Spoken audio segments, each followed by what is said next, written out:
Evangelio de Juan, capítulo 19, versículo 17. Dice la bendita palabra del Señor. Y él, cargando su cruz, salió al lugar llamado de la Calavera, y en hebreo Gólgota. Y allí le crucificaron y con él a otros dos, uno a cada lado, y Jesús en medio. Escribió también Pilato un título que puso sobre la cruz, el cual decía: Jesús Nazareno, Rey de los judíos.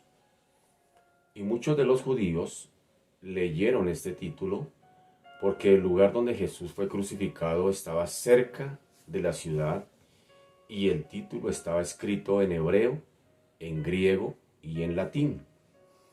Dijeron a Pilato los principales sacerdotes de los judíos: no escribas Rey de los judíos, sino que él dijo: soy el Rey de los judíos.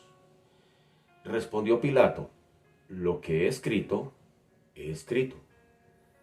Cuando los soldados hubieron crucificado a Jesús, tomaron sus vestidos e hicieron 4 partes, una para cada soldado. Tomaron también su túnica, la cual era sin costura, de un solo tejido, de arriba abajo. Entonces dijeron entre sí: no la partamos, sino echemos suerte sobre ella, a ver de quién será. Esto fue para que se cumpliese la escritura, que dice: repartieron entre sí mis vestidos, y sobre mi ropa echaron suertes. Y así lo hicieron los soldados. Evangelio de Juan, capítulo 19, versículo 25. Estaban junto a la cruz de Jesús su madre y la hermana de su madre, María, mujer de Cleofas, y María Magdalena. Cuando vio Jesús a su madre y al discípulo a quien él amaba, que estaba presente, dijo a su madre: mujer, he aquí tu hijo. Después dijo al discípulo: he ahí tu madre.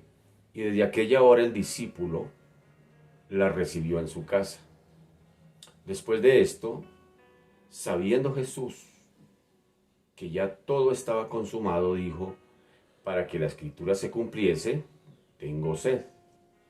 Y estaba allí una vasija de vinagre.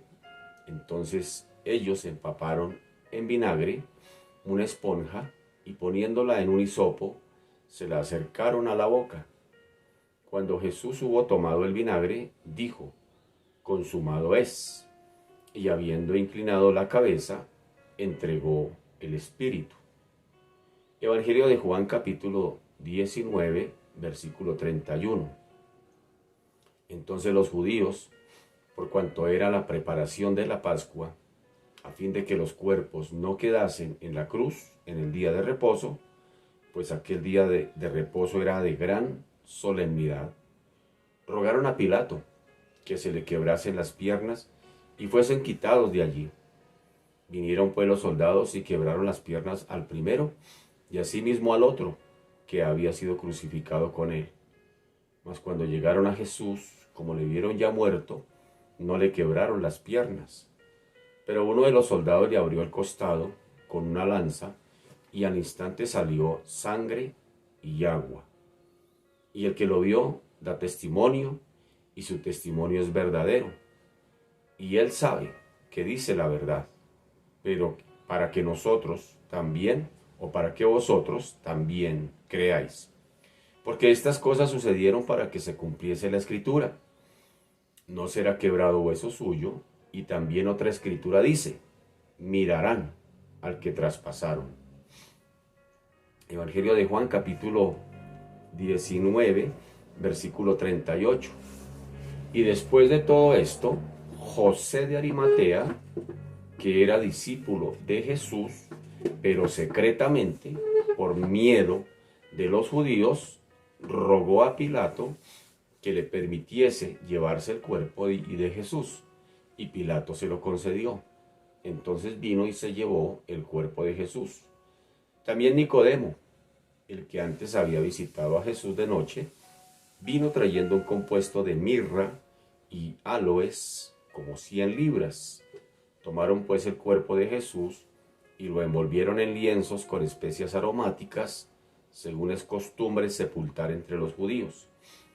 Y en el lugar donde había sido crucificado había un huerto y en el huerto un sepulcro nuevo, en el cual aún no había sido puesto ninguno.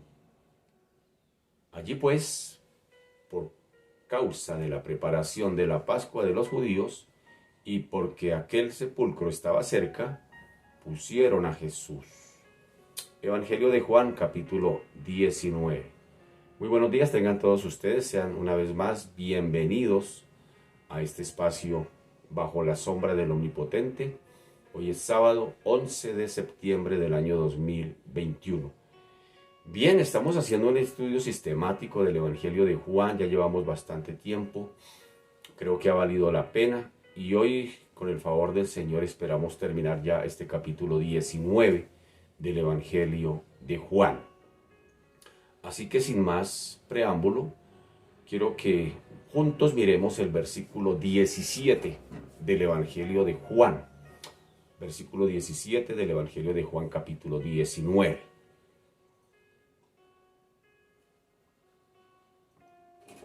Dice la bendita palabra del Señor. Y él, cargando su cruz, salió al lugar llamado de la Calavera, y en hebreo Gólgota. Y allí le crucificaron, y con él a otros dos, uno a cada lado, y Jesús en medio. Aquí notamos que Juan, quien escribe, el evangelista, no nos dio una descripción, digamos así, minuciosa, detallada de la crucifixión. Hizo solamente mención del lugar y dio muy poquitos detalles. Pero por el Antiguo Testamento recordamos que las ofrendas por el pecado eran llevadas y quemadas fuera del campamento, o sea, fuera del recinto sagrado, allí a un lugar limpio, para que pues no contaminara el pueblo, ya que el pecado del pueblo pues había sido traspasado simbólicamente a tales ofrendas. Es decir, una vez que se hacían las ofrendas, pues a través de ellas las ofrendas, los sacrificios, era quienes tomaban el lugar del pecador, y el pecador y las ofrendas eran quemadas fuera de la ciudad, fuera del templo, precisamente para no volver a contaminarse. Eso lo decía por allá en Levítico, en la ley. Levítico 4:12 dice: en fin, todo el becerro sacará fuera del campamento a un lugar limpio, donde se echan las cenizas, y lo quemarán al fuego sobre la leña. En donde se echan las cenizas será quemado. Así como el Señor Jesús cumplió esa profecía tocante a él, porque recordemos que todo lo que sucede en el Antiguo Testamento pues no es otra cosa más que la preparación del Redentor. Es decir, todo está apuntando a Cristo, todo está apuntando a Él, el Mesías. Aún estas ofrendas, esta forma de presentar los sacrificios, pues está tipificando a Él. Así que el Señor, podríamos decir, cumplió la profecía tocante a Él, aún en esta forma de cómo Él se ofrecería como ofrenda en olor grato a su mismo Padre, como ya lo habíamos dicho en días anteriores. También cumplió las figuras del Antiguo Testamento, que señalaban, como dije hace un momento, pues al Redentor, que señalaban a su persona, pero también señalaban su obra, que es no nada más y nada menos que nuestra ofrenda por el pecado. Por eso Juan el Bautista, cuando lo ve y está bautizando, dice: he ahí el Cordero de Dios que quita el pecado del mundo, porque el Cordero era el animalito de sacrificio que usaban los judíos para expiación de los pecados. Entonces esos corderitos lo único que hacían era de alguna manera tapar el pecado, taparlo, pero al año siguiente tenían que volver a hacer otra vez sacrificios. Aún los mismos sacerdotes tenían que hacerlo. Sin embargo, cuando Juan ve a Jesucristo, dice: he ahí el Cordero del mundo, no que tapa el pecado del mundo, sino que lo quita. Entonces mire qué tremendo cómo el Señor cumple todo lo que está escrito acerca de él. El Señor Jesucristo fue llevado fuera de la ciudad de Jerusalén y el escritor a los hebreos puso un énfasis en el hecho de que nuestro Señor padeció fuera de la puerta. Así como en Levítico se hablaba de que el becerrito tocaba llevarlo fuera del campamento, pues el Señor dice que padeció fuera de la puerta. Lo sacaron de Jerusalén, lo llevaron al monte del Gólgota, lo llevaron fuera de la ciudad. Dice en Hebreos 13, versículo 12, por lo cual también Jesús, para santificar al pueblo, mediante su propia sangre, padeció fuera de la puerta. Y el versículo 19 de este capítulo 19 de Juan dice, escribió también Pilato un título que puso sobre la cruz, el cual decía, Jesús Nazareno, Rey de los Judíos. Así que se hace aquí necesario unir los eventos en cuanto a este texto, los eventos de los 4 evangelios, debido a que cada uno de ellos fue escrito para un tipo de personas totalmente diferente. Y para poder encontrar aquí de alguna manera el título completo que pusieron sobre la cruz. Por ejemplo, el Evangelio de Mateo fue escrito para creyentes judíos y presentaba a Jesús como el rey de los judíos porque ellos esperaban un rey mesiánico político que viniera a derribar al César. El Evangelio de Marcos fue escrito para los romanos y aquí el Evangelio de Marcos nos presenta a Jesús como el siervo sufriente de Dios. Por eso Marcos no da muchos detalles, sino de una vez pone al Señor a servir. El Evangelio de Lucas es escrito para Teófilo. No se sabe si es un amigo de Lucas o una comunidad que se llame Teófilo, pero fue escrito para Teófilo y para creyentes gentiles. Y el Evangelio de Lucas nos presenta a Jesús como el Hijo del Hombre. Ahora, este Evangelio, el Evangelio de Juan que estamos estudiando, fue escrito para personas conocedoras de la cultura judía, pero que al mismo tiempo estaban en contacto con el pensamiento griego. Recuerde que por eso Juan comienza diciendo, en el principio era el verbo, y el verbo era con Dios, y el verbo era Dios. ¿Por qué? Porque el pensamiento griego tenían la palabra verbo como la palabra, es decir, para referirse a la palabra bien sea pensada, razonada, escrita, predicada. Entonces ese pensamiento, por eso Juan lo escribe desde esa manera. En el principio era el verbo. Entonces quien tenía pensamiento griego entendía rápidamente de qué estaba hablando Juan. Y nos presenta a Jesús como el Hijo de Dios. Es decir, toda la divinidad de Cristo, pero sin dejar de lado su humanidad.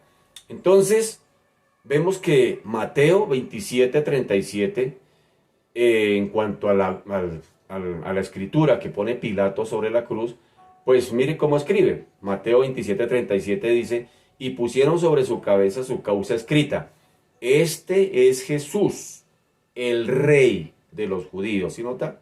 Ahora Marcos 15:26 dice, y el título escrito de su causa era el Rey de los judíos. Lo da en otro detalle, por lo que acabo de decir, pensado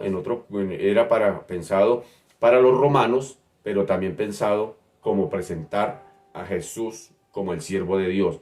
Lucas escribe, había también sobre él un título escrito con letras griegas. Oigan esto, con letras griegas, latinas y hebreas.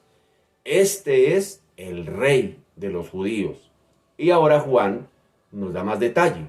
Juan 19:19 dice, escribió también Pilato un título que puso sobre la cruz, el cual era Jesús Nazareno. ¿Se acuerda que hemos venido diciendo que los líderes no quisieron presentar a Jesús o reconocer cuando Jesús llegan a apresarlo allá o a tomarlo allí, a detenerlo allí en el Getsemaní, cuando Jesús pregunta, ¿a quién buscan? Ellos contestan, a Jesús Nazareno, porque no querían reconocer que Jesús era el Mesías, sino que Jesús era un hombre de Nazaret, como común y corriente, un revolucionario. Entonces Pilato, pensando, o Juan mejor, pensando en esa comunidad, pues escribe Jesús Nazareno, rey de los judíos. Entonces, mire, parece un contraste. Jesús Nazareno, el hombre, pero el rey de los judíos. Y Jesús dijo, es que mi reino no es de este mundo. Y arrepiéntanse porque el reino de los cielos se ha acercado. Es decir, Jesús mismo, cuando estuvo aquí en la tierra, era el reino de los cielos. Jesús mismo es el reino de los cielos. Entonces esto no lo entendieron ellos. Bien, versículo 20 dice, y muchos de los judíos leyeron este título, porque el lugar donde Jesús fue crucificado estaba cerca de la ciudad y el título estaba escrito en hebreo, en griego y en latín. Dijeron a Pilato los principales sacerdotes de los judíos, no escribas, rey de los judíos, sino que él dijo, soy el rey de los judíos. Qué tremendo. Respondió Pilato, lo que he escrito, he escrito. Así que dice que fue escrito en hebreo, es decir, el lenguaje de la religión. Fue escrito en griego, es decir, el lenguaje de la cultura y de la educación. Pero fue escrito también en latín, que es el lenguaje de la ley y del orden. Cuando se habla de esto, quiere decir que así fue escrito para que todo el mundo, óigame bien, para que todo el mundo entienda y viera que Jesús murió por todos. Este es el evangelio que ha de ser predicado al mundo. Y esta es la única esperanza. Por eso cuando Juan mismo escribe por allá en Apocalipsis, dice, se me dio la orden de predicar a toda tribu, lengua, nación. Es decir, el evangelio todo el mundo lo entiende. Todo el mundo está diseñado para todo lenguaje, para toda tribu, para toda nación, todo pueblo, toda cultura. No se queda. Nadie escapará ante los juicios de Dios cuando tenga que presentarse esta humanidad delante del Señor a decir, yo no sabía que había un Jesús. Yo no sabía que que alguien había muerto. Yo no sabía cómo a mí nadie me lo explicó. Ese vecino evangélico nunca me habló de eso. No, nadie podrá presentarse delante de Dios el día del juicio a decir que no lo sabía. Nadie escapará a eso. Así que, miremos lo que dice el versículo 23. Dice, cuando los soldados hubieron crucificado a Jesús, tomaron sus vestidos e hicieron 4 partes, una para cada soldado. Tomaron también su túnica, la cual era sin costura, de un solo tejido, de arriba abajo. Entonces dijeron entre sí, no la partamos, sino echemos suerte sobre ella, a ver de quién será. Esto fue para que se cumpliese la escritura que dice, repartieron entre sí mis vestidos, y sobre mi ropa echaron suertes, y así lo hicieron los soldados. Observemos la frase que dice aquí, cuando hubieron crucificado a Jesús. Es decir, ningún escritor de los evangelios describió estrictamente todos los detalles de la muerte de Cristo. Es decir, hay cosas en cuanto a la cruz y a la crucifixión que nos están vedadas. Es decir, ellos no dieron detalle a detalle de todo lo que fue allí. Simplemente dice, crucificaron a Jesús. Fue como si Dios de alguna manera hubiera hecho descender un velo sobre muchos de los detalles. Las tinieblas cubrieron la tierra, recuerde, para que los hombres pues no pudieran ver. En primer lugar, Dios no nos daría detalles morbosos simplemente para satisfacer nuestra curiosidad. Y en segundo lugar, pues allí se realizó una transacción por los pecados del mundo que va más allá de nuestra comprensión. Hay muchas cosas del Señor que no podemos entender. No las podemos entender. No se pueden comprender. Usted dice, pero ¿por qué si yo sirvo al Señor, si yo hago para el Señor, por qué cada día más situaciones difíciles? ¿Por qué a fulano de tal que no conoce del Señor, que es un pecador empedernido, las cosas le fluyen? ¿Por qué cosas de ese tipo? Como dijo alguien por ahí, ¿por qué le pasan tantas cosas malas a los hombres buenos? Hay un libro que dice así, ¿por qué le pasan cosas malas a los hombres buenos? Pero yo desde la Biblia veo que más bien porque le pasan cosas buenas a los hombres malos. Porque la Biblia dice que moral y espiritualmente somos malos. Eso dice por allá en Romanos capítulo 3, dice, no hay bueno ni aun uno. ¿Sí dice así? No hay bueno ni aun uno, por cuanto todos pecaron y están destituidos de la gloria de Dios. No hay quien entienda, no hay quien busque a Dios. Todos se desviaron, a una se hicieron inútiles. No hay quien haga lo bueno, no hay ni siquiera uno. Entonces, desde esa perspectiva, pues uno queda desarmado, porque uno dice, pero yo qué tengo derecho a reclamar, porque no hay ningún hombre moral y espiritualmente bueno. Y si hay algo bueno en nosotros, eso ni siquiera es de nosotros. Porque si algo saliera de nosotros, saldría como la plaga de allá de la copa, de la primera copa allá en Apocalipsis, que empieza a salir más bien lo que hay dentro de nosotros y es pura putrefacción es lo que hay dentro de nosotros. Así que espiritualmente y moralmente hablando, nadie puede decir, yo soy tan buena papa. No, mi querido. Y si hay algo bueno de nosotros, eso tampoco es de nosotros, eso es del Señor, es el Señor que lo pone. Entonces, pues a veces nosotros nos creemos con derechos de piso a reclamarle al Señor y darle órdenes al Señor, y es que yo decreto y yo declaro y es que yo soy hijo de Dios. Y bueno, todo eso está bien, hermano querido, pero debemos guardar también nuestro lugar, debemos preservar también nuestro lugar, hermano. No nos podemos parar delante de un Dios justo, santo, a hacerle reclamos de ese tipo. Así que Él pues... Hay muchas cosas que no entendemos, no las comprendemos, que nos están vedadas. Y llegará el día en que el Señor nos presentará el cuadro completo y nos dirá, ahí es cuando usted va a entender y dice, ahora sí entiendo por qué de tantas cosas que no entendía. Pero eso será cuando el Señor se manifieste en gloria, porque dice que ahora somos hijos de Dios, pero que aún no se ha manifestado lo que hemos de ser, sino que sabemos que cuando Él se manifieste, entonces sí seremos semejantes a Él, porque le veremos tal como Él es. Pero mientras tanto, hermano querido, hay muchas cosas que no las podemos entender. Escasamente medio las comprendemos. Escasamente medio las rasgamos, y eso porque el Señor en su misericordia nos permite y nos muestra. Es decir, nos muestra lo que Él quiere que usted y yo sepamos. Lo demás, dejémoselo al Señor. Entonces, hay muchos detalles en la crucifixión de Cristo que no fueron reveladas tal cual como detalle a detalle, como más de uno quisiera. Entonces, por un lado, para no satisfacer nuestra curiosidad, pero por otro lado, que fue un canje por nuestros pecados, que aún hasta el día de hoy muchas veces ni siquiera lo entendemos, ni siquiera lo comprendemos, porque si supiéramos todo realmente, entendiéramos realmente lo que eso significó, yo creo que, hermano, el cristianismo sería diferente, el cristianismo sería distinto, hermano querido. Yo creo que, hermano, pecaríamos menos, serviríamos más, perdonaríamos más, es decir, amaríamos más, serviríamos mejor. Yo creo que si entendiéramos realmente la obra de Cristo en la cruz, el cristianismo sería totalmente distinto. Hasta el momento creo que no lo hemos entendido. Simplemente vemos el cristianismo como una religión más.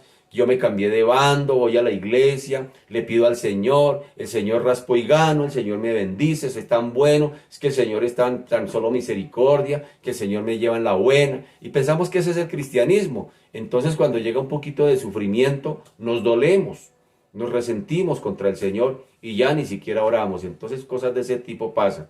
Bueno, así que al parecer también podremos ver que lo único, mejor dicho, que nos queda y nos corresponde a nosotros en cosas que no podemos entender, es que lo único que nos queda es aceptarlo por la fe. Recuerde que esta carrera es de la fe y el Señor dijo claramente por allá en Hebreos capítulo 11, versículo 6, dijo, es necesario que el que se acerque a Dios crea que le hay, porque sin fe es imposible agradar a Dios y que es galardonador de los que le buscan. Entonces, estas cuestiones del Señor, hay dos caminos.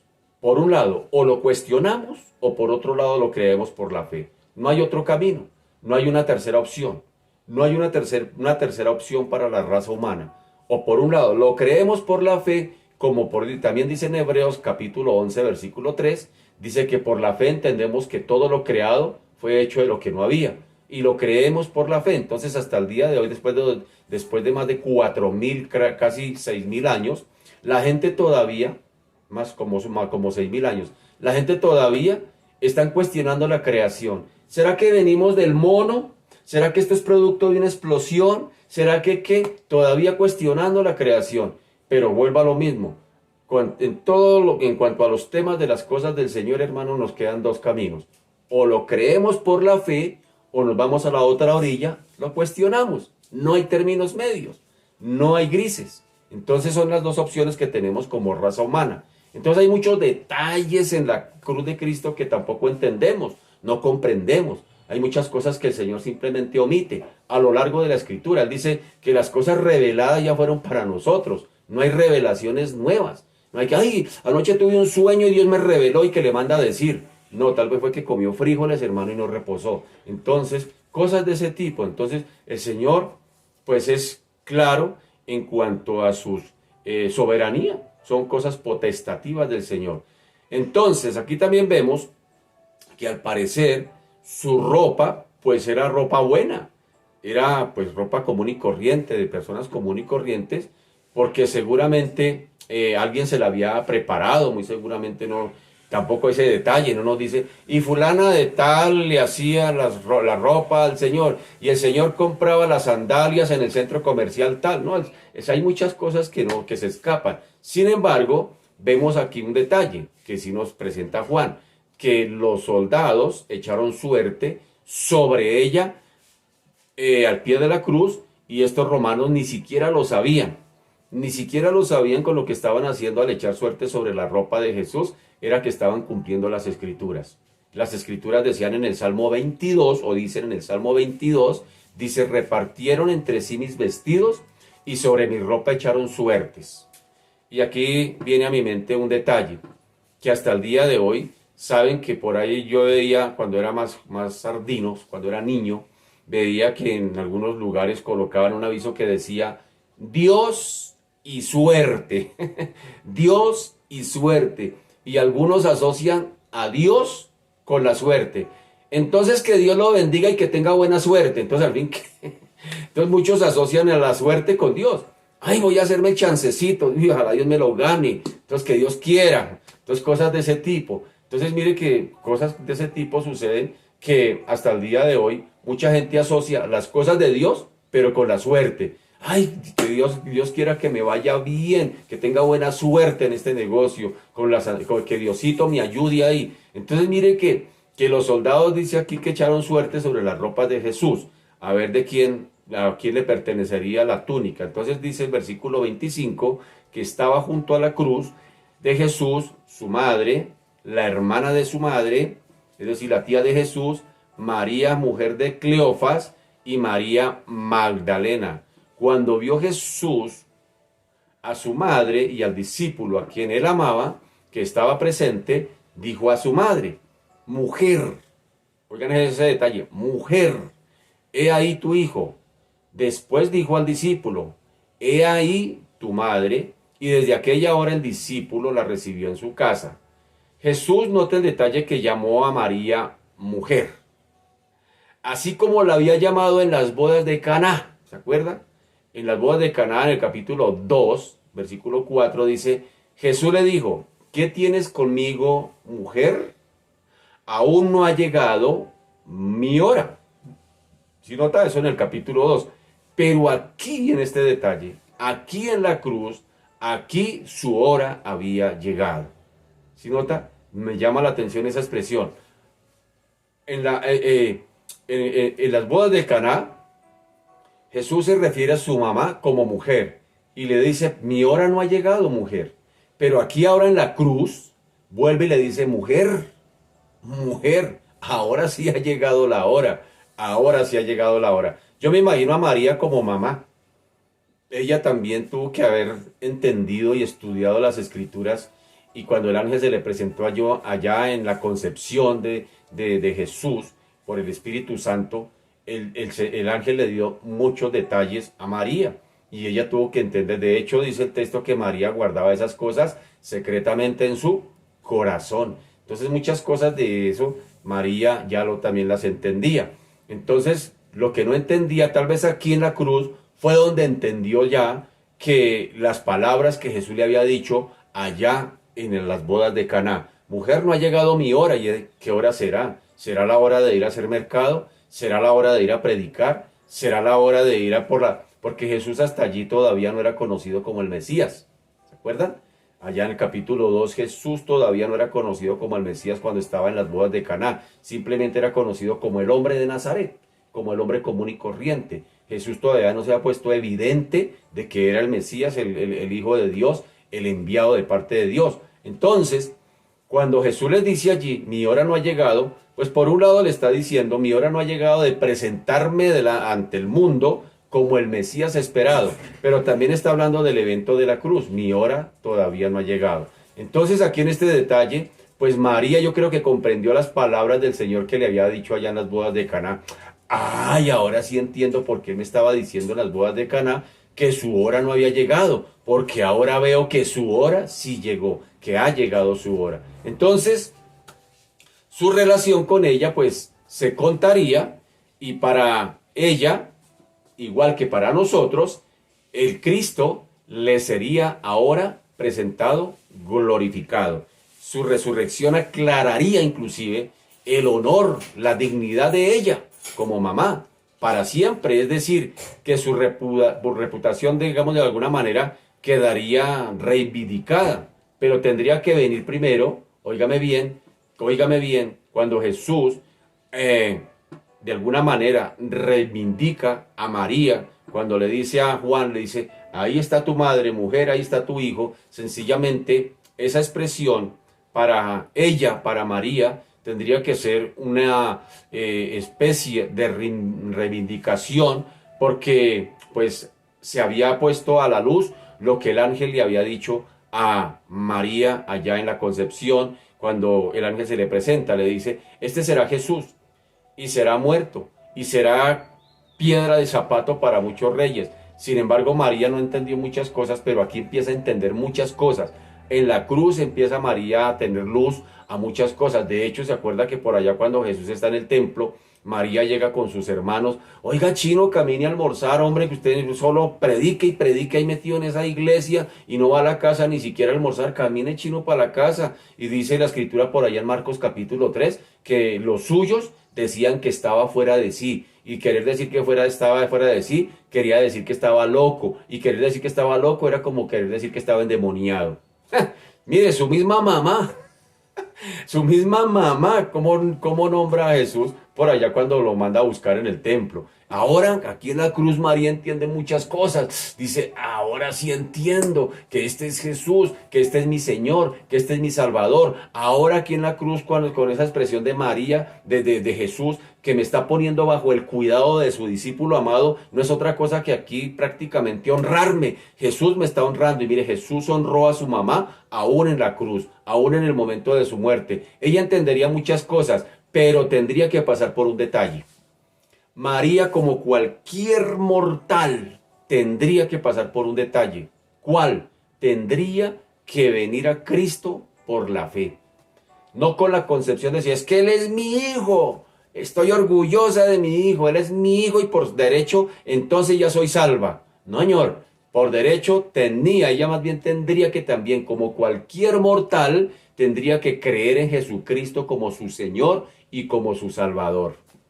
Qué tremendo es. Entonces mire que mucha gente hoy en día ponen a María en el nivel de Jesús. No, es que María, yo no veo que el texto de la Biblia me diga que María fue crucificada por los pecadores. Tampoco veo que diga que María ascendió con Jesús. Yo no veo que la Biblia me diga eso. Yo veo en Hechos capítulo 1 que el único que ascendió al cielo fue el Señor.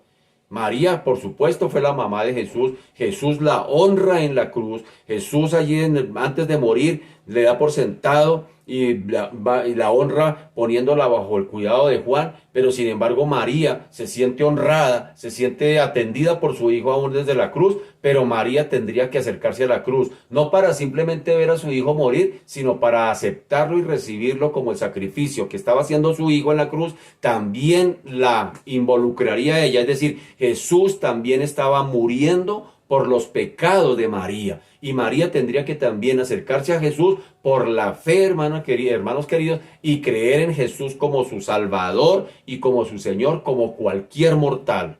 ¿Sí nota eso? Entonces, pues ese detalle hay que dejarlo muy en claro.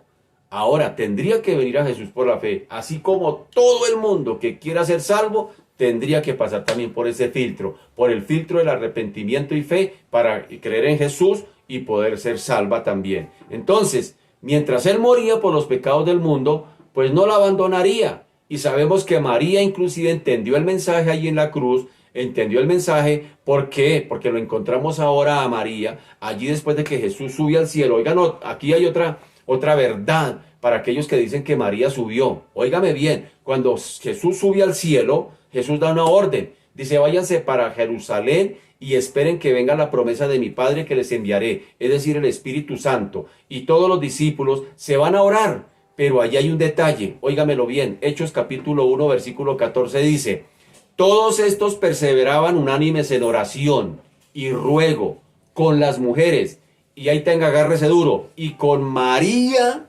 la madre de Jesús, y con sus hermanos. Cuando esto se da, Jesús ya está en el cielo. O sea que María no subió al cielo, como algunos creen decir, que María también, la ascensión de María, y está, no, señor, aquí el texto es claro, hay que leer Biblia, porque aquí la Biblia dice en Hechos capítulo 1, versículo 14, todos estos perseveraban unánime, los discípulos, en oración y ruego con las mujeres y con María, la madre de Jesús, y con sus hermanos. Es que María no tuvo más hijos. Sí, señor, aquí dice que estaba con los hermanos de Jesús.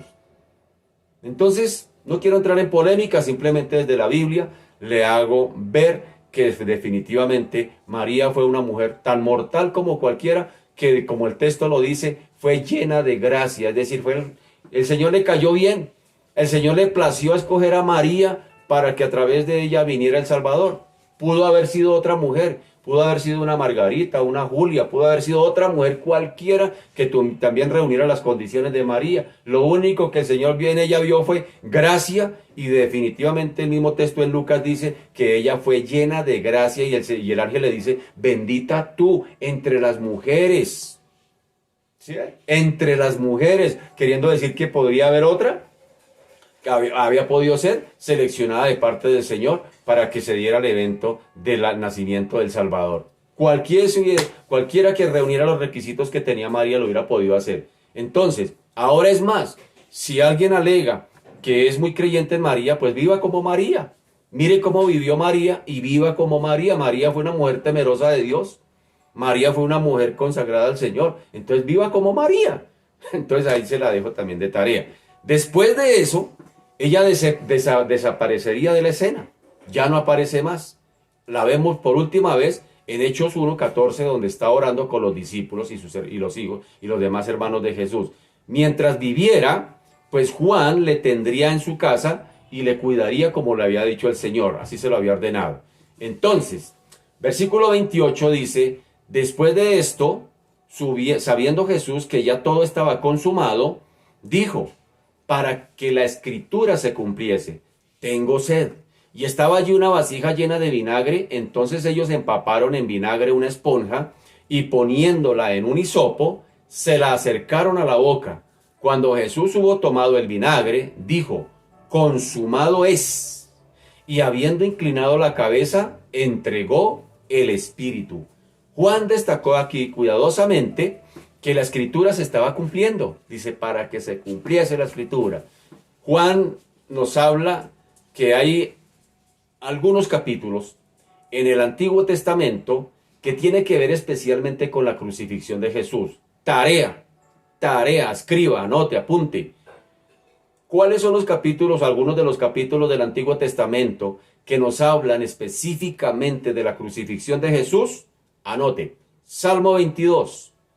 Génesis 22, Isaías 53, Levítico 16, ahí le regaló 4. Estos 4 textos nos hablan del evento de la crucifixión de Jesús. Salmo 22, Génesis 22, Isaías 53, Levítico 16. Además de eso, hubo alrededor de 28 profecías que se cumplieron mientras él colgaba en la cruz. La frase tengo sed fue el cumplimiento del Salmo 69, 21, también del Antiguo Testamento. Y en cuanto a las palabras, consumado es o todo está cumplido, ¿qué fue consumado? ¿O qué fue lo que fue cumplido? pues la redención de cada uno de nosotros fue consumada. Y en su informe al Padre, en Juan 17:4, cuando el Señor está hablando o está orando allí al Padre, Él había dicho: he acabado la obra que me diste que hiciese. Por eso fue que dijo: consumado es. Bien, avancemos rápidamente. Dice el versículo 31. Entonces los judíos, por cuanto era la preparación de la Pascua, a fin de que los cuerpos no quedasen en la cruz en el día de reposo, pues aquel día de reposo era de gran solemnidad, rogaron a Pilato que se le quebrasen las piernas y fuesen quitados de allí. Después vinieron pues los soldados y quebraron las piernas al primero, asimismo al otro que había sido crucificado con él. Mas cuando llegaron a Jesús, como le vieron ya muerto, no le quebraron las piernas, pero uno de los soldados le abrió el costado con una lanza, y al instante salió sangre y agua, y el que lo vio da testimonio, y su testimonio es verdadero, y él sabe que dice la verdad, para que vosotros también creáis, porque estas cosas sucedieron para que se cumpliese la escritura: no será quebrado hueso suyo. Y también otra escritura dice: mirarán al que traspasaron. Así que la primera profecía que Juan mencionó, que mencionó y se cumplió, decía: él guarda todos sus huesos, ni uno de ellos será quebrado. ¿Dónde dice eso en el Antiguo Testamento? En el Salmo 34, específicamente en el versículo 20.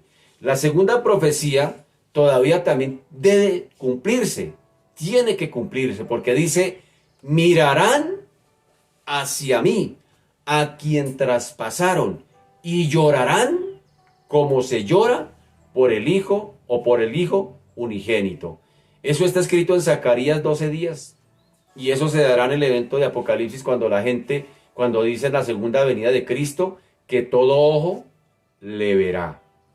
En el rapto de la iglesia nadie verá al Señor, solamente nosotros, la iglesia, cuando lleguemos allá, porque dice que nos encontraremos con Él en las nubes.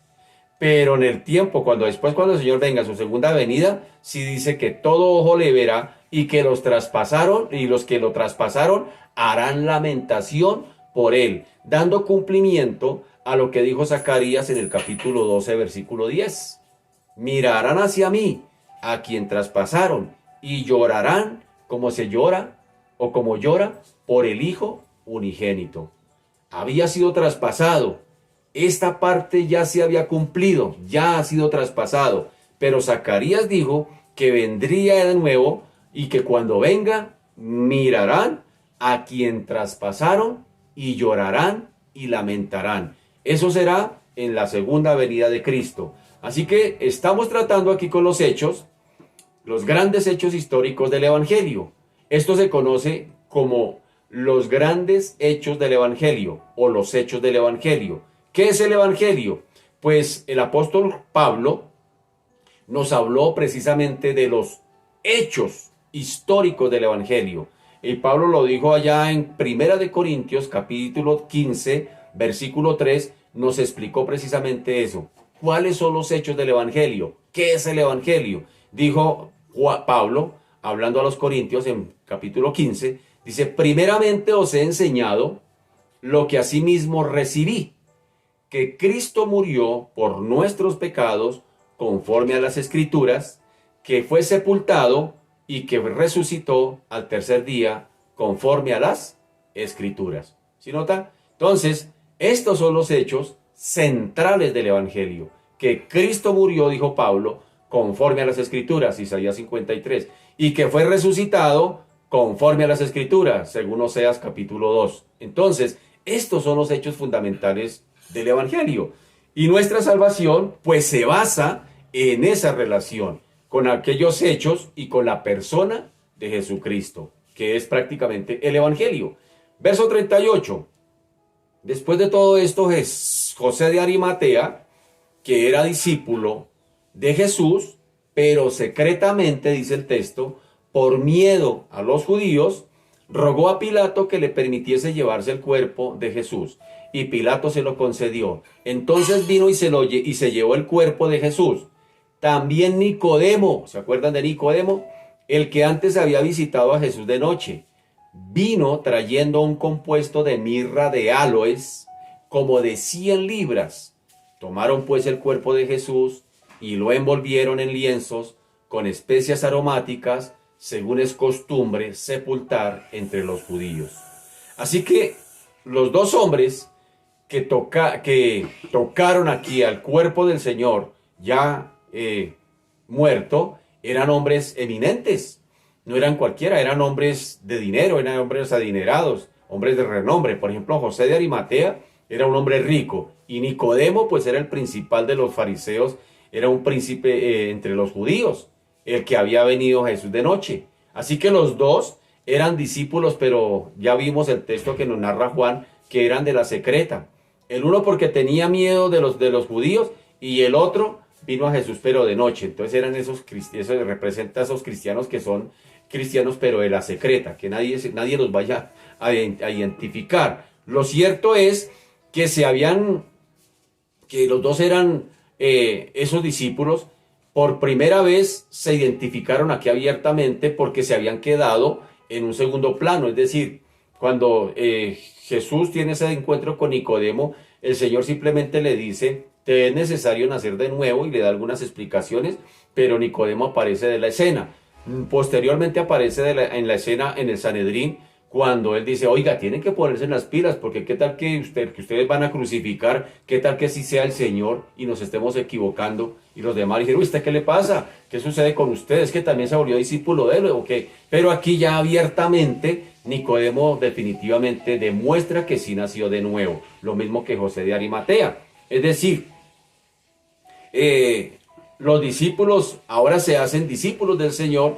Y recuerde que hay un detalle aquí muy especial que me llama poderosamente la atención, y es que sus discípulos, quienes anduvieron con Jesús, quienes estuvieron con él día y noche, quienes caminaron con él, fueron partícipes de los milagros, vieron a Jesús obrando, lo vieron caminar en el mar, lo vieron multiplicar panes, vieron cómo levantaba paralíticos, cómo resucitaba muertos. Esos discípulos que anduvieron con Jesús se fueron despavoridos tan pronto supieron del evento de Jesús con su muerte y su crucifixión. Salieron despavoridos, pero inclusive tenía que cumplirse la escritura en Zacarías capítulo 13 versículo 7, donde dice: heriré al pastor y las ovejas serán dispersadas. Pero qué detalle tan interesante, que los que antes eran de la secreta, que los que tenían miedo del pueblo, que los que tenían temor de expresarse públicamente como discípulos de Cristo, ahora son los que están aquí bajando el cuerpo del Señor, y son los que están preparando el cuerpo del Señor. Qué tremendo eso. Mientras los discípulos salieron despavoridos a esconderse, estos dos están aquí dando la cara. Oiga, qué tremendo. Aquí hay un detalle muy especial, porque a veces nosotros como cristianos creemos que somos los únicos. Ay, es que nosotros sí somos cristianos evangélicos y nadie más, nadie más, nadie más. Hermano, en el cielo nos vamos a llevar sorpresas, créame. Nos vamos a llevar sorpresas, hermano. La primera sorpresa, esos que nosotros creemos que no iban a estar, posiblemente sí van a estar. La segunda sorpresa, esos que nosotros creemos firmemente que van a estar allí. Oiga, ¿y a dónde están que no los veo? Y aún una tercera sorpresa, nosotros mismos. Ay, ¿yo qué hago aquí? ¿Yo qué estoy haciendo aquí? Hermano, en el cielo nos vamos a llevar muchas sorpresas, porque nosotros somos muy dados a señalar, a juzgar a las personas. No, ese qué va a hacer. Mira, aquí vemos a Nicodemo y vemos a José de Arimatea, dos hombres que en principio tenían temor de acercarse a Jesús por miedo al pueblo, y sin embargo los discípulos que tanto anduvieron con Jesús, en este evento donde, pues, digámoslo así, Jesús tal vez necesitaría más del aliento de ellos, salieron despavoridos. Y ahora aquí hay dos hombres que nada que ver, por decirlo de alguna manera, que definitivamente están evidenciando que realmente creyeron en Jesús. ¡Qué tremendo! Lo vemos aquí, preparando el cuerpo del Señor. Se cree inclusive que estos dos practicaron y perfeccionaron aquí una práctica egipcia de embalsamar los cuerpos. Ellos lo habían aprendido de allá, de las costumbres egipcias, y se cree que de pronto posiblemente estos perfeccionaron inclusive el embalsamiento de los muertos. En aquella época preparaban el cuerpo frotándolo con perfume de mirra y de áloes, y después lo envolvían con cintas de lienzos, con cintas de lienzos. De esta manera el cuerpo quedaba cerrado herméticamente manteniendo el aire afuera. ¿Cómo lo envolvían en las cintas? Pues se cree que comenzaban con un dedo. Empezaban a envolver un dedo, luego comenzaban iban envolviendo la mano, luego el brazo y por último iban envolviendo todo el cuerpo. En otras palabras, el cuerpo del Señor lo envolvieron prácticamente conforme las costumbres como envolvían los cuerpos allá en Egipto. ¿Y cómo lo envolvieron? Digámoslo de esta manera, como una momia. Lo embalsamaron totalmente como una momia. Y Juan hizo mención especial de que envolvieron el cuerpo en lienzos, es decir, usando especias, porque este era un detalle muy importante para él. Recordemos que por la mañana, el día de resurrección, cuando Juan llegó al sepulcro, vio los lienzos allí puestos. Fue el único que los vio. Y entonces comprendió que había tenido lugar la resurrección y creyó. Ahora mira lo que dice el versículo 41. Y en el lugar donde había sido crucificado había un huerto, y en el huerto un sepulcro nuevo, en el cual aún no había sido puesto ninguno. Allí pues, por causa de la preparación de la Pascua, los judíos, de los judíos, y porque aquel sepulcro estaba cerca, pusieron a Jesús. Así que yo creo que tuvieron que apresurarse debido a la llegada de la Pascua. Y aparentemente, posiblemente, no pudieron terminar por completo el proceso de embalsamiento del Señor. Esto explicaría por qué las mujeres, dice que las mujeres el día de la resurrección también trajeron especies aromáticas. E hicieron planes, inclusive, para ocuparse del cuerpo del Señor después, posterior a la fiesta de la Pascua. Pero todos estos detalles los vamos a ver en más detalle, valga la redundancia, allí en el capítulo 20. Es decir, este evento nos abre la puerta y la entrada al capítulo 20, que es el que vamos a reiniciar o a iniciar. Hasta aquí dejémoslo en el capítulo 19 en estos detalles, y como tarea le dejo para que lea el capítulo 20 del Evangelio de Juan, que es la continuidad de los detalles que estamos viendo aquí en el capítulo 19, versículo 41 y 42. Allí en el capítulo 20 lo vamos a ver en más detalle. Así que tarea, leer el capítulo 20, varias versiones, ojalá varias veces lea el capítulo 20 hasta que lo lea. Bien, mis amados, se nos ha ido el tiempo, dejémoslo hasta aquí y orémosle al Señor. Padre, te damos gracias, te bendecimos y te glorificamos y te damos a ti toda la gloria, Señor. Gracias, bendito Señor, porque nuestra mente, Señor, no alcanza a percibir la majestuosidad de la obra en la cruz.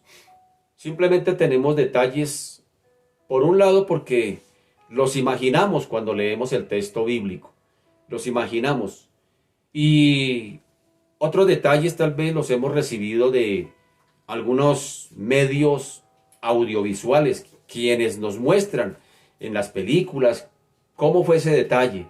Sin embargo, yo creo que, Señor, estamos lejos de la realidad. Estamos lejos de lo que realmente, Señor, se vivió en aquellos días y en ese momento. Lo que realmente vivió el Señor, tal vez, Padre amado, Señor de la gloria, no lo alcanzamos ni a percibir. Por eso, Señor de la gloria, hoy te damos gracias por lo que nos ha llevado a creer. Porque, Señor de la gloria, de esto depende nuestra salvación. De esto depende, Dios de la gloria, nuestro destino eterno. De que creamos en estos detalles. Ese es el Evangelio.